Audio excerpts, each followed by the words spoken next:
Hallelujah. Libonge igama lenkosi. Uzomanda noma isimo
ukulalela kwesinye isikhathi kubiza ukuphila kwethu.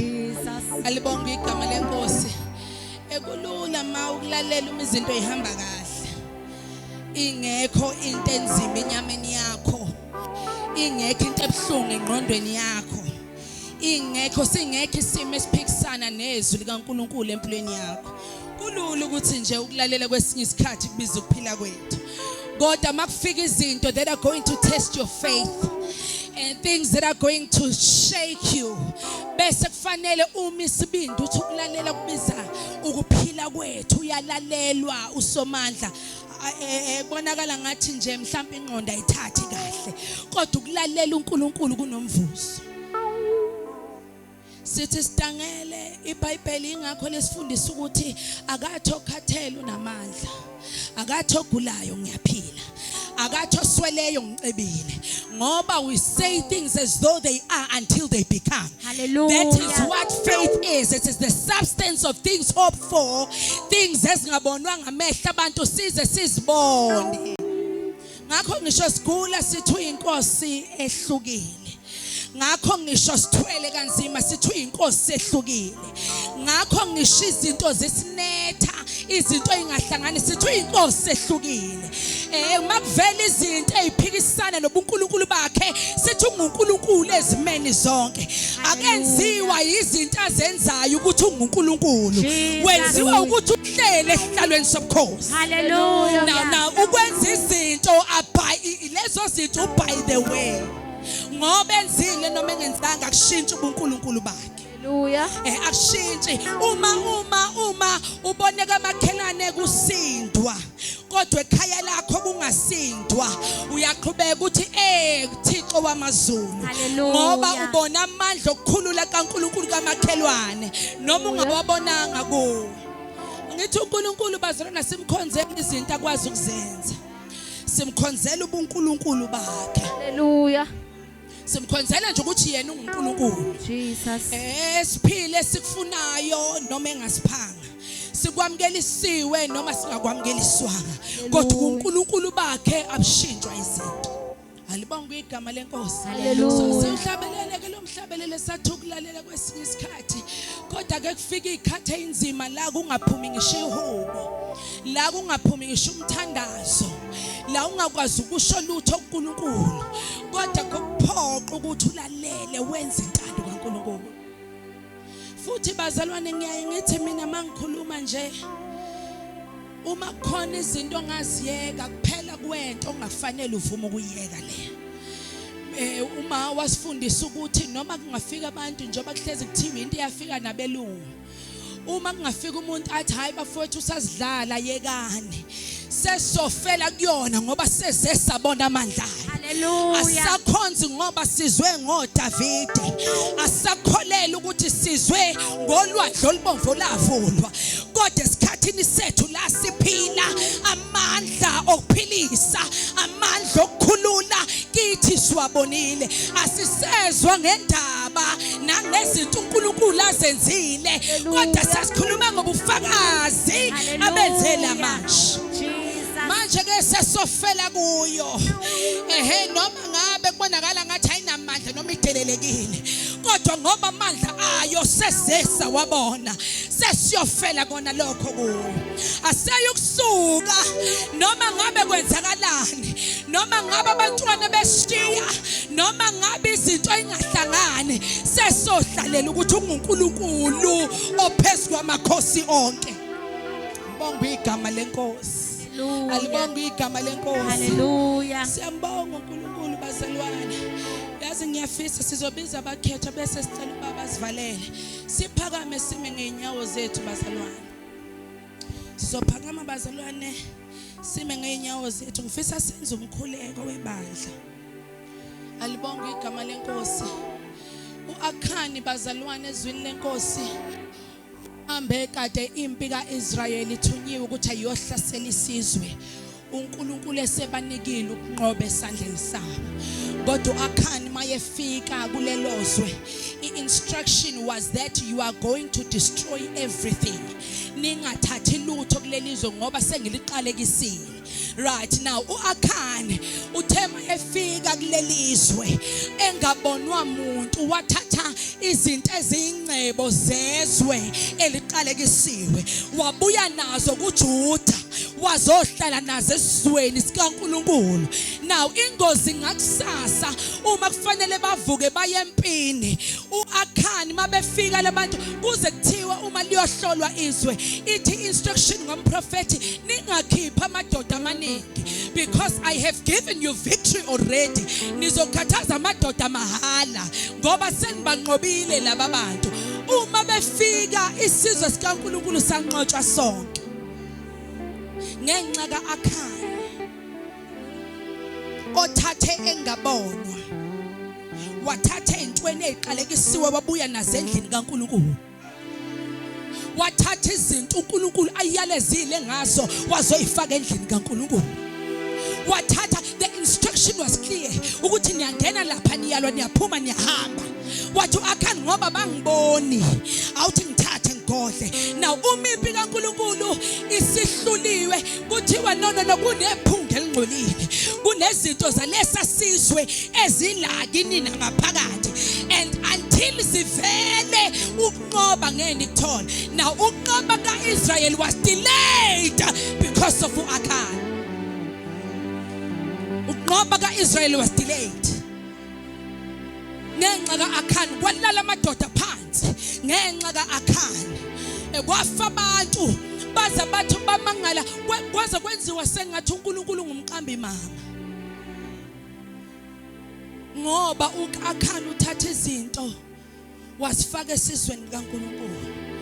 Na kunezinto ezisebandleni zikaNkulunkulu esazi kahle bazalwane sikuKristu ukuthi these are not the things of the house.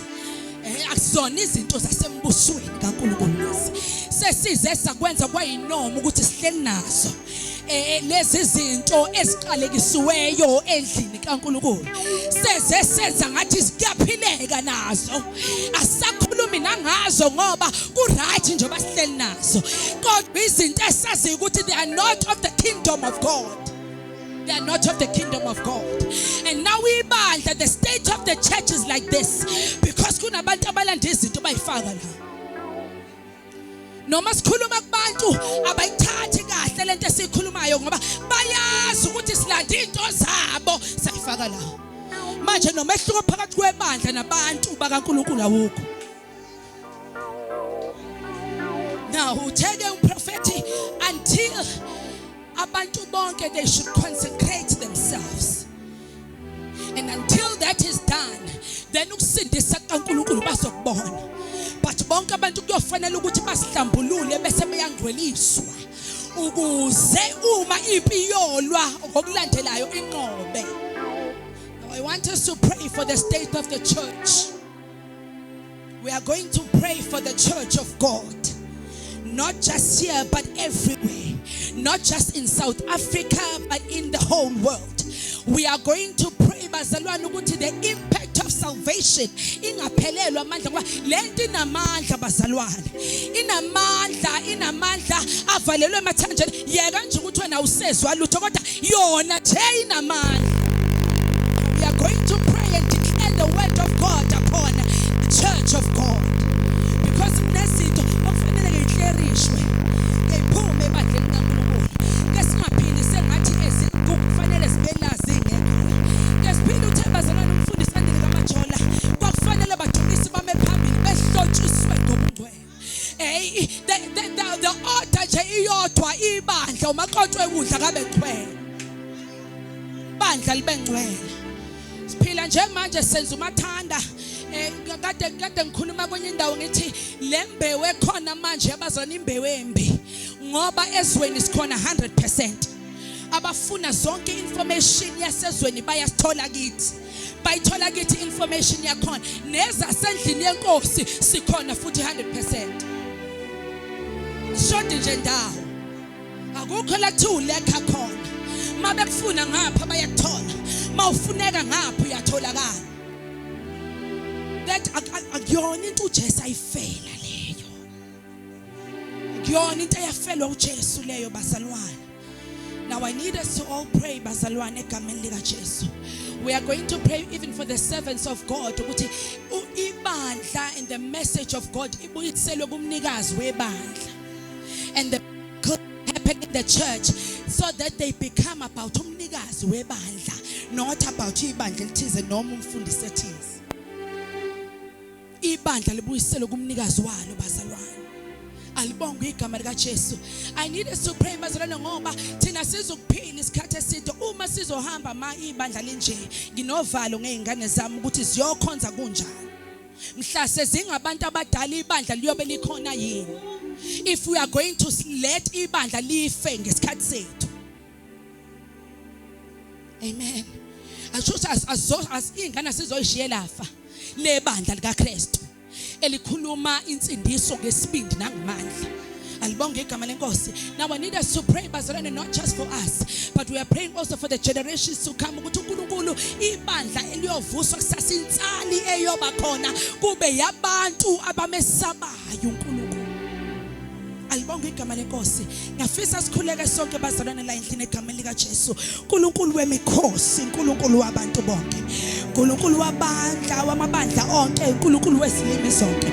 uNkulunkulu wamatholo onke siyakhothamela ntambama egameni lika Jesu waseNazaretha. We come before your holy throne, oh Jehovah. We come before your holy throne, oh King of Kings. This afternoon sithi inkosi yamakhosi wena wethwa, sithi ngumbusi wababusi wena wethwa. uNkulunkulu othondwele nali ibandla lakho, uNkulunkulu ethona amandla onke. We come and stand in the gap this afternoon in the name of Jesus for ibandla lika Kristu Jesu, umzimba wonke kaKristu. uNkulunkulu ethondwele namhlanje siyame esikhaleni baba wethondwele, sithi this salvation shall not die in our hands. uNkulunkulu ethondwele ngegama lika Jesu baba wethona amandla onke, our children and our children's children namazukulu bethu bayakumazi uJehova ongumqalisi nokumphelelisi wokhona kwethu. uNkulunkulu ethona amandla onke, we come against uNkulunkulu wethu ophilayo everything that has been planted in the church of God but is not of God. Ngegama lika Jesu waseNazaretha, everything that has been made ukuthi kube ngathi noma ebandleni lika Kristu namhlanje uNkulunkulu wethu ogcwele, we speak against everything that has been stolen from the world into the church of God. Namhlanje we declare that the church of God is going to rise. We are going to be a remnant of people, an army that is going to worship God in spirit and in truth.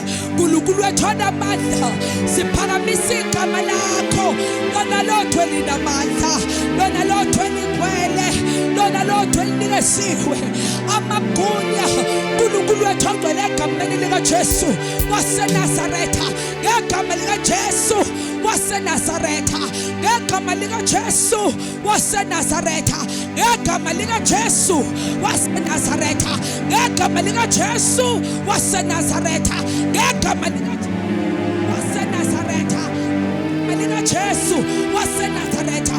We speak life that is abundant. We speak life that is abundant in the name of Jesus. In the name of Jesus. Life that Jesus said, I have come so that people have life and have it more in abundance. We speak, oh God, eternal life. uNkulunkulu ethondwele ibandla lakho malikhululwe lisithe. uNkulunkulu ethondwele egameni lika Jesu enamakhosaya ishathaya lamabaneya kurabashathaya lama khothaye lamabadoya shadeya labakasaya. King of glory, we declare that you are king and you are good. Eshabaya hasoya ibrakasotaya ashateya hasolana mamashada hiramamabadeya lamakosa uramashadeya helabakosaya. Oh hallelujah, oh hallelujah, oh hallelujah, oh hallelujah, oh hallelujah. Can we give God a big hand of praise?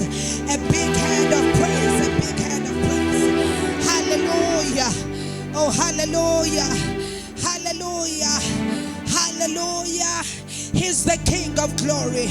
He is the King of kings. He's the soon coming King. He's the Lion in the tribe of Judah. Hallelujah, hallelujah, hallelujah, hallelujah, hallelujah. Let's put the same shining zak. Bless the Lord. Zincane lezo zandla bazirone for uNkulunkulu. Ashayeni mina. Shayela uNkulunkulu wamabandla inkosi yamakhosi izandla. Hallelujah. Sishayela inkosi ebuyayo izandla. Hallelujah. Sishayela uNkulunkulu aqabile. ufa wanqoba ithuba uNkulunkulu asindisayo akhululayo eShambaya hasoya hallelujah